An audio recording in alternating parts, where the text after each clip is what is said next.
Tenía 19 años, era la hija de una familia vinícola en ruina. Y esa noche iba a casarse con un jeque de 75 años, al que nunca había visto. Lo que ocurriría en la cama nupcial no solo cambiaría su vida, terminaría en titulares. Aylin había crecido entre viñedos en el sur de España hasta que escuchó la frase que lo torció todo. «Es la única forma de salvar la bodega», la dijo su madre. Su padre no la contradijo. Deslizó un contrato sobre la mesa. La propuesta venía de un reino del norte de África. El jeque Farid ibn Rashad pagaría las deudas y salvaría las tierras. A cambio, exigía una esposa joven, educada, discreta.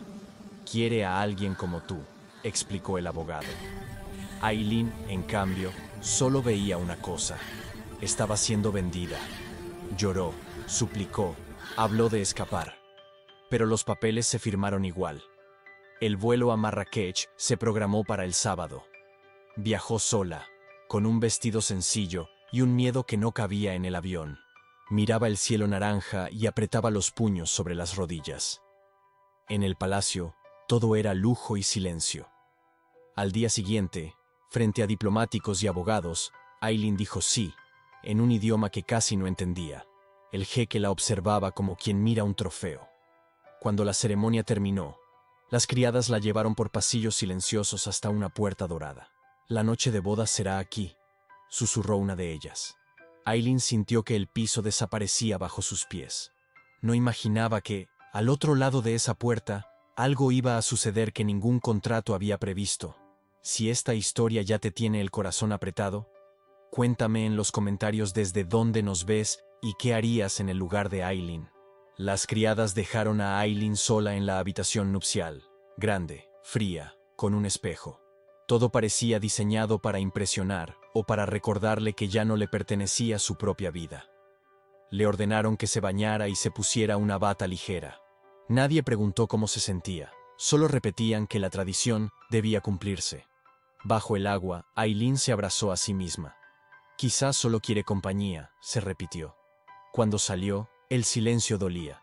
Escuchó el giro de la manija y el corazón se le subió a la garganta. El jeque Farid entró con paso lento, túnica clara y un perfume fuerte. «Estás más joven de lo que imaginaba», murmuró. «A partir de hoy, todo lo que eres es mío». Aylin entendió lo que esperaba de esa noche. Quiso retroceder, pero sus piernas no respondieron. Él extendió una mano, hablando de cumplir el matrimonio. Alzó la mano para tocarle el rostro, y entonces ocurrió. Su gesto se cortó en el aire. Los ojos se le nublaron. La respiración se volvió un jadeo extraño. Se llevó una mano al pecho. Tambaleó.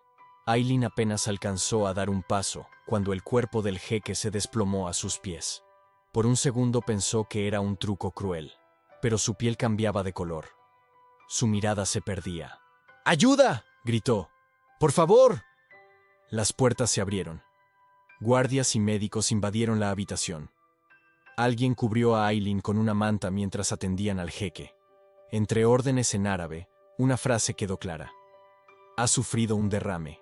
Esa noche, la que debía marcar la consumación, terminó en un pasillo de hospital privado. Aylin salió sin haber sido tocada, pero con una nueva marca. El mundo entero opinaría sobre una noche que nunca llegó a existir. El derrame dejó al jeque Farid en una clínica privada. Los médicos hablaron de coma profundo. Aylin, sentada en una sala blanca, apenas escuchaba. Sentía una mezcla de culpa y alivio. Nada había pasado, pero todo había cambiado. Los días siguientes vivió en el palacio como una invitada incómoda. Oficialmente era la esposa del jeque. En la práctica, una joven vigilada por guardias y observada por abogados. No podía volver a España ni hablar con la prensa. 3 meses después, una madrugada, una criada se acercó con los ojos bajos. «El señor Farid ha fallecido esta noche». Sobre la mesa la esperaba un sobre sellado. Era el testamento. Nadie la miró cuando el abogado leyó que Aylin, la esposa que el jeque casi no había conocido, figuraba como heredera de una parte de sus bienes. Propiedades, acciones, una renta vitalicia. Entonces comenzaron los susurros. Oportunista, hechicera, interesada. La familia reaccionó con furia. Presentaron demandas y filtraron historias a la prensa. Insinuaron que Aileen había seducido a un hombre viejo y vulnerable. Lo más humillante era una cláusula del contrato nupcial. Para que el matrimonio tuviera valor pleno, debía haber consumación. Nadie se atrevió a preguntar en público si aquella noche algo había sucedido o no. Insinuar que el jeque no había consumado significaba sugerir debilidad. Era más fácil culpar a la joven viuda. El caso fue noticia internacional. La española que se hizo rica en una noche de bodas. Mientras los titulares ardían, Aileen quería una cosa: desaparecer. 7 años después, muchos pensaban que lo había logrado. Pero alguien no estaba dispuesto a dejar la historia. 7 años después, el apellido de Aileen aún flotaba en algunos archivos, pero ya no en las portadas. Vivía en una casa blanca a las afueras de Cádiz, rodeada de viñedos y un jardín de lavanda. Tenía guardias discretos y una rutina de silencio. Para muchos, había desaparecido. Para Zahir ibn Farid, el hijo menor del jeque, era una herida abierta. Con 35 años y un título en Derecho Internacional, nunca aceptó la versión oficial. No estuvo cuando su padre cayó enfermo, ni en la lectura del testamento. Observó todo desde lejos, leyendo informes y acumulando preguntas. Un día decidió que era suficiente. Al llegar a Cádiz, alquiló un coche y condujo hasta la Casa Blanca. Vio cámaras, un portón metálico y al guardia. «Buenos días», dijo Zahir. «Quiero hablar con la señora Aileen». «Ella no recibe visitas», respondió el guardia. Zahir respiró hondo. «Dígale que soy Zahir ibn Farid». El hombre dudó, hizo una llamada y regresó. «La señora Aileen agradece su interés, pero no lo va a recibir». Zahir no discutió. Sabía que no podría entrar por la puerta principal. Se instaló en una pensión y empezó a observar. Descubrió dónde compraba pan y a qué hora caminaba por el sendero de tierra. Aileen siempre iba sola. No amigos, no familia, no entrevistas. Solo su silencio y una historia que nadie se atrevía a contar. Sin saberlo, al buscar la verdad sobre su padre, estaba empezando a acercarse también al corazón de la mujer, a la que había aprendido a odiar sin conocer.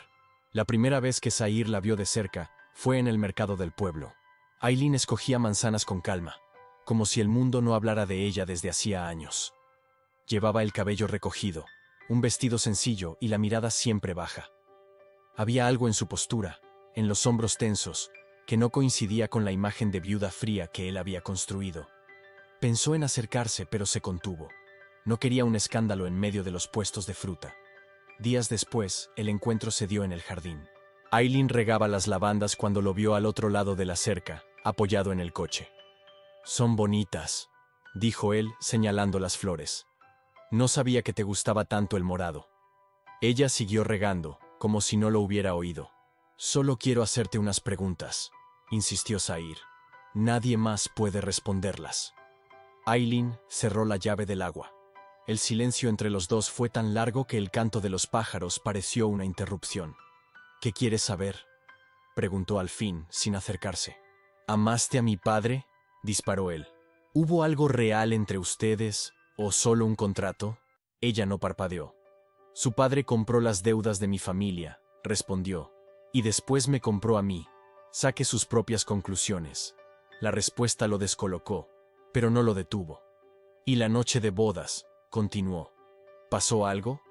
Los dedos de Aileen apretaron la manguera con tanta fuerza que el plástico crujió. «Esa pregunta no busca verdad», dijo. «Busca un culpable». Zahir dio un paso más hacia la cerca. «Busco justicia». «No», lo corrigió ella. «Buscas limpiar un nombre. Y el único que podría haber hablado de esa noche está muerto». Se miraron por primera vez de frente. En los ojos de Aileen no encontró culpa, pero tampoco alivio, solo cansancio.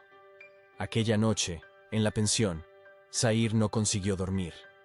Por primera vez se preguntó si la historia era más complicada de lo que había querido creer. La obsesión de Zahir cambió de tono. Ya no quería solo demostrar que Aileen había engañado a su padre. Quería entender qué había pasado antes de que ella entrara en el palacio. Para eso tuvo que volver al origen. La vida de Farid, no la de ella. Viajó a Tánger, a la antigua residencia de su padre. El despacho del jeque seguía casi intacto. Estanterías altas, cuero, madera oscura. Durante horas revisó carpetas de empresas, contratos de inversión, cartas con sellos extranjeros. En el fondo de un cajón encontró una carpeta sin título. Dentro, contratos de compra de la bodega de la familia de Aileen, firmados por sociedades pantalla vinculadas al propio Farid. Fechas, firmas, movimientos bancarios. Todo apuntaba a lo mismo. Su padre había invertido en la bodega mucho antes de la supuesta crisis inesperada. Zahir siguió leyendo, y el entramado se volvió más siniestro. Retiro de capital en el peor momento. Presión a los acreedores, informes que exageraban pérdidas. La ruina de la bodega no había sido un accidente. Alguien la había empujado. Entre los papeles había fotos impresas. Aileen a los 17 años en una feria de vino. Aileen en la universidad. Aileen con sus padres entre las viñas. Detrás, notas de vigilancia, horarios, nombres de profesores. Su padre la había observado mucho antes de que la palabra propuesta llegara a esa mesa en España. Zahir se dejó caer en la silla de cuero. Sentía náusea. De pronto, la figura del jeque generoso que rescata a una familia en quiebra se rompió en 1000 pedazos. No era un benefactor salvando una bodega. Era un hombre diseñando su propia oportunidad. Buscó al abogado más antiguo de la familia y, en una conversación tensa, hizo la pregunta que nadie se atrevía a formular. ¿Por qué nadie cuestionó la consumación del matrimonio? El abogado desvió la mirada. Porque insinuar que no la hubo, respondió, era insinuar que el jeque no podía. Nadie quiso cargar con ese escándalo. Zahir salió a la calle con un peso nuevo. Su padre no solo había destruido la vida de Aileen para tenerla. Además, el silencio de todos la había dejado sola. Ahora ya no le bastaba con dudar de ella. Tenía que mirarla a los ojos sabiendo que su enojo quizá estaba dirigido a la persona equivocada. Volvió a Cádiz al atardecer, con el mar teñido de naranja y la mente en guerra. El guardia del portón lo reconoció y, por primera vez, no preguntó demasiado. Minutos después, Aileen apareció en el jardín, con una chaqueta ligera sobre los hombros. «Si has venido a repetir las mismas acusaciones, ahórratelas», dijo ella, antes de que él hablara. Zahir se quedó de pie, a cierta distancia. «He venido a pedir perdón», respondió. «Y a escuchar, si quieres hablar». Aileen frunció el ceño, como si hubiera oído mal. «¿Qué cambió?» «Yo», dijo él sin adornos. «Encontré contratos, fotos, informes. Mi padre destruyó tu bodega mucho antes de rescatarte. Te convirtió en un problema para luego presentarse como solución». Ella no mostró sorpresa. Solo bajó un poco la mirada. «Eso ya lo sabía», susurró. «Lo sospeché desde el día en que me dijeron que era la única salida». Zahir tragó saliva. «También sé que esa noche en el palacio nadie puede probar nada.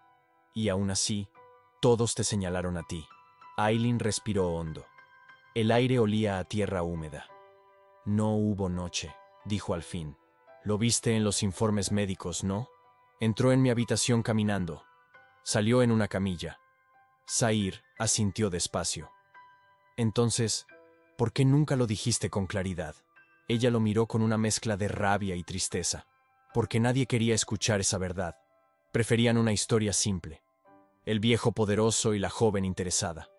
Si yo decía que nunca me tocó, se reían. Si callaba, al menos podía sobrevivir. Hubo un silencio largo. Las palabras se habían terminado, pero algo nuevo quedaba en el aire. Un espacio donde la culpa ya no encajaba tan fácil. «No sé cómo reparar todo lo que te hicieron», admitió Zahir. «Pero sé que hoy no estoy aquí como hijo del jeque. Estoy aquí como el hombre que dejó que te odiaran en mi nombre sin haberte mirado a los ojos». Por primera vez, la expresión de Aileen se ablandó. «El odio también es una forma de estar atado a alguien», dijo. «Yo no quiero seguir atada a tu padre. Ni tú tampoco». No se tocaron. No hizo falta. Esa noche, cuando Zahir se fue, ambos sintieron que algo pesado se había movido 1 milímetro dentro del pecho. A partir de entonces, Zahir dejó de esconderse detrás de la cerca. Empezó a aparecer de forma sencilla. Una mañana llevó pan recién hecho. Otra vez se ofreció a ayudar a cargar cajas de libros. Otra se quedó sentado en el jardín mientras ella regaba las plantas, hablando de cosas que no estaban en ningún expediente. Aileen descubrió que él sabía escuchar, que podía estar 20 minutos en silencio sin apurarla, sin exigirle explicaciones. Él descubrió que ella aún reía, aunque con cuidado, como quien prueba un idioma olvidado. ¿Alguna vez fuiste feliz en la bodega?, preguntó él un día, mientras la ayudaba a podar unas ramas. Sí, respondió ella, sonriendo de lado, cuando la uva estaba en su punto y mi padre se manchaba las manos sin darse cuenta. Éramos pobres y no lo sabíamos. Tal vez puedas volver a eso, de otro modo, dijo Zahir. Sin contratos, sin coronas. Ella lo miró, sorprendida del podrás, dicho en presente, no en pasado. Las conversaciones se hicieron más largas. El guardia dejó de observarlos con tanta rigidez. Las tardes se llenaron de detalles pequeños. 2 tazas de té en vez de una. Un libro que pasa de mano en mano. Una broma tímida que rompe la seriedad. Una noche, la lluvia los obligó a quedarse en el porche. El trueno tapó el ruido de la ciudad lejana. Aileen se estremeció sin querer. Zahir le ofreció su chaqueta. Ella dudó un segundo. Luego la aceptó. Me acostumbré a no deberle nada a nadie, dijo ella tirando de la tela hacia sí. Ni abrigo, ni explicaciones.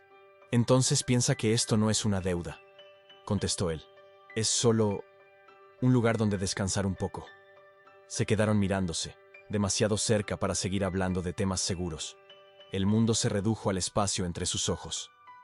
No sé cómo se hace esto sin miedo, confesó Aileen, casi en un susurro. Yo tampoco, admitió Zahir. Pero podemos aprender juntos. El primer beso fue lento, torpe y al mismo tiempo inevitable. No hubo prisa ni reclamos. Solo 2 personas tanteando un futuro que no estaba escrito en ningún contrato. Por primera vez, el nombre de Farid no estaba presente en la habitación. Aquella noche no hizo falta describir nada para que algo importante sucediera. Aileen dejó de sentir que su cuerpo era un territorio comprado. Lo sintió suyo, y eligió compartirlo. El tiempo empezó a medirse en amaneceres compartidos, y en noches en las que ninguno de los dos necesitaba fingir que dormía tranquilo. Aileen se descubrió preparando café antes de que Zahir llegara, arreglando las flores del salón, dejando una manta extra en el sofá por si se quedaba más tiempo. No hablaban de futuro, tal vez por miedo a que alguien, en algún despacho, ya hubiera decidido por ellos, hasta que el cuerpo de Aileen habló primero. El cansancio, las náuseas al despertar, una punzada nueva en el pecho cuando se dio cuenta de que su calendario estaba desfasado. Sentada en el borde de la cama, con las manos sobre el vientre, comprendió lo que estaba pasando antes de decirlo en voz alta. Un bebé. La noticia, que para muchas sería pura alegría, para ella era también una amenaza. Recordó la cláusula silenciosa que nunca olvidó. Si quedaba embarazada dentro del año siguiente a la muerte del jeque, podía perder sus derechos sobre la herencia, a menos que el hijo fuera reconocido como suyo. Farid estaba muerto. El hijo era de Zahir. Y si el mundo se enteraba demasiado rápido, las mismas voces que la llamaron oportunista tendrían una nueva arma. Durante días, Aileen guardó el secreto como quien guarda un cristal frágil. Cambió algunos hábitos, evitó el vino, descansó más. Zahir lo notó, pero no insistió de inmediato. Fue una criada marroquí, que trabajaba con ella desde el palacio, quien se acercó una tarde con una taza de té de hierbas. Los niños traen luz, susurró, en voz baja, pero también sombras en familias como esta. Si es suyo, deben decidir a quién dejarán entrar en la historia. Aileen entendió que no podría esconderlo para siempre. Pero el miedo seguía ahí, miedo a perderlo todo otra vez, miedo a perderlo a él. Zahir encontró la verdad una mañana cualquiera, sin dramatismo. Entró en la habitación cuando Aileen se miraba al espejo con una mano sobre el vientre, la camisola pegada al cuerpo. No había forma de negar lo evidente. ¿Desde cuándo lo sabes?, preguntó, sin subir la voz. Aileen se volvió despacio. En sus ojos no había culpa, solo cansancio. Desde hace algunas semanas, admitió. Quería estar segura antes de decirte nada. ¿Estabas segura de mí? ¿O segura de que el mundo iba a usar esto contra ti?, insistió él. Ella bajó la mirada. De las 2 cosas. Zahir respiró hondo, luchando contra la primera punzada de dolor. Lo que me duele no es el bebé, dijo. Es que hayas pasado esto sola, como si siguieras encerrada en el palacio. Aileen se acercó un paso. He aprendido que cada alegría viene con un precio, respondió. Y tú tienes una familia dispuesta a usar cualquier cosa para conservar un apellido limpio. Zahir se quedó en silencio unos segundos. Luego tomó una decisión. Entonces escúchame bien, dijo. No voy a dejar que te enfrentes a ellos sola. Este hijo es mío. Y voy a decirlo en voz alta, aunque no les guste. Ese mismo día convocó a hermanos, tíos y abogados en la antigua residencia de Andalucía. Aylin no estuvo allí. Solo escuchó después la versión resumida. Zahir entró en la sala con el traje oscuro y el rostro decidido. Aylin está embarazada, dijo sin rodeos. El niño es mío. Y cualquier intento de usar esto para arrebatarle lo que la ley le reconoce será un ataque directo contra mí. Las reacciones no se hicieron esperar. Gritos, acusaciones, amenazas veladas. Algunos decían que era una falta de respeto al recuerdo de Farid. Otros, que Zahir estaba hechizado por la mujer que había arruinado a la familia. Él escuchó todo con los puños cerrados. Lo que arruinó a esta familia, contestó, no fue Aylin. Fueron las decisiones de mi padre. Yo elijo distinto. Aquella noche, cuando volvió a la Casa Blanca, Aylin lo esperaba en el porche. Antes de que él hablara, ella preguntó, ¿todavía quieres estar conmigo? Si eso significa perder parte de lo que te pertenece. Zahir sonrió con cansancio, pero con certeza. Contigo no pierdo, dijo. Elijo. Las semanas siguientes fueron un campo de batalla silencioso. Los abogados de la familia exploraron cada resquicio legal. Usaron la antigua cláusula del contrato nupcial como un cuchillo. Embarazo, herencia, fechas, firmas. Todo servía para cuestionar el derecho de Aylin a seguir siendo la viuda reconocida. Ella escuchó cada informe con una serenidad nueva. Tal vez porque, esta vez, no estaba sola a la mesa. «Podemos pelear y ganar», explicó uno de los abogados que se puso de su lado. «Hay vacíos, precedentes, interpretaciones». Aylin lo interrumpió con un gesto suave. «No quiero pasar otros 7 años defendiendo un apellido que nunca me perteneció de verdad», dijo. «Quiero defender mi vida». Zahir la miró, sorprendido. «¿Qué estás diciendo?» «Que estoy dispuesta a renunciar a casi todo lo que venga del nombre de tu padre», respondió. «Quiero quedarme solo con lo que me permita vivir tranquila. La pequeña propiedad de Francia, la vieja bodega, algo para criar a nuestro hijo sin miedo. Lo demás, que lo peleen entre ustedes». Los abogados se miraron entre sí. Era una decisión arriesgada, pero también una forma de romper la cuerda que los ataba al pasado. Meses después, frente a un juez, Aylin firmó los papeles que sellaban el acuerdo. Renunciaba a gran parte de la fortuna vinculada al imperio de Farid. Conservaba, por voluntad expresa del propio testamento y por negociación final, la bodega familiar y una propiedad modesta lejos de los palacios. A la salida del juzgado, el sol caía sobre las escaleras de mármol. No había cámaras, ni periodistas, ni titulares. Solo Zahir, que la esperó al pie de los escalones con una pequeña caja en la mano. «Toda mi familia cree que estás perdiendo», dijo él abriendo la caja con un anillo sencillo de oro. «Pero yo creo que hoy ganaste algo que ninguno de ellos entiende. Paz». Aylin lo miró, con los ojos brillando. «¿Segura que no te arrepentirás de unir tu vida a la viuda más odiada de los titulares antiguos?», preguntó, con una sonrisa leve. «Me arrepentí años de no haber hecho nada», respondió. «No pienso repetirlo». El sí que pronunció Aylin esa tarde, en una ceremonia civil pequeña junto al mar, fue el primero que sintió como suyo. La nueva casa quedaba en una pequeña localidad costera, con fachadas blancas y ventanas azules. Tenía 2 habitaciones, una cocina con olor a pan tostado y un patio donde el sol jugaba con las sombras de las plantas en macetas. Nada de mármol, nada de guardias, nada de puertas doradas. «Nunca pensé que mi lugar favorito en el mundo tendría paredes tan simples», bromeó Aylin, apoyada en el marco de la puerta, viendo a Zahir intentar armar una cuna. «La simplicidad es peligrosa», respondió él, fingiendo seriedad. «Hace que uno se acostumbre a ser feliz». Las semanas avanzaron al ritmo de los preparativos para la llegada del bebé. Aylin recuperó gestos que creía perdidos: cantar bajito mientras cocinaba, escribir notas en cuadernos, hacer planes para la bodega que ahora sería suya de verdad. Zahir viajaba de vez en cuando para cerrar asuntos pendientes con la familia, pero siempre volvía antes del anochecer. Habían decidido que el niño nacería lejos de los apellidos ruidosos. Sería, ante todo, hijo de dos personas que habían elegido quedarse. La noche en que las contracciones empezaron, el mar estaba especialmente agitado. Aileen apretó la mano de Sahir en el hospital pequeño del pueblo, y por primera vez, no sintió el miedo de estar rodeada de desconocidos. Él no se apartó ni un segundo. Horas después, el llanto de un niño llenó la habitación. Aileen lo tomó en brazos, con los ojos llenos de lágrimas nuevas. No de terror, sino de una ternura que casi dolía. «Bienvenido a una historia que no empezó perfecta», susurró al oído del bebé. «Pero que intentaremos terminar bien». Sahir los abrazó a los dos.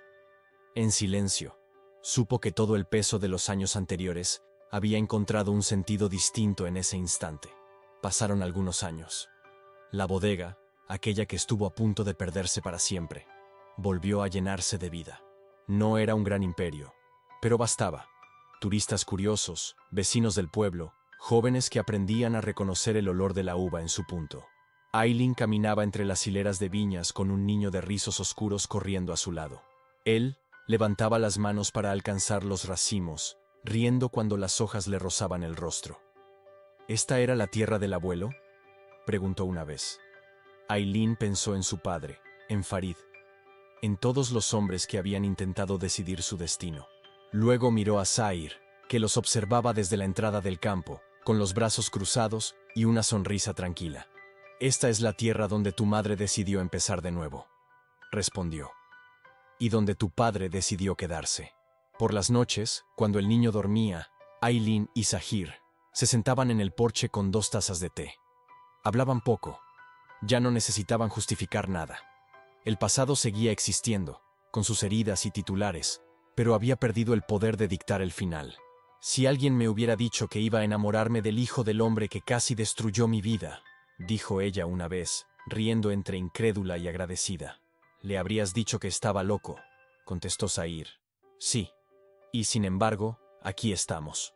Se tomaron de la mano. Ningún contrato, ningún juez, ningún apellido podía explicar lo que habían construido. Un amor nacido en medio de la guerra, que eligió la paz aun cuando eso significaba renunciar a fortunas y venganzas. Si esta historia de amor te tocó el corazón, cuéntame en los comentarios.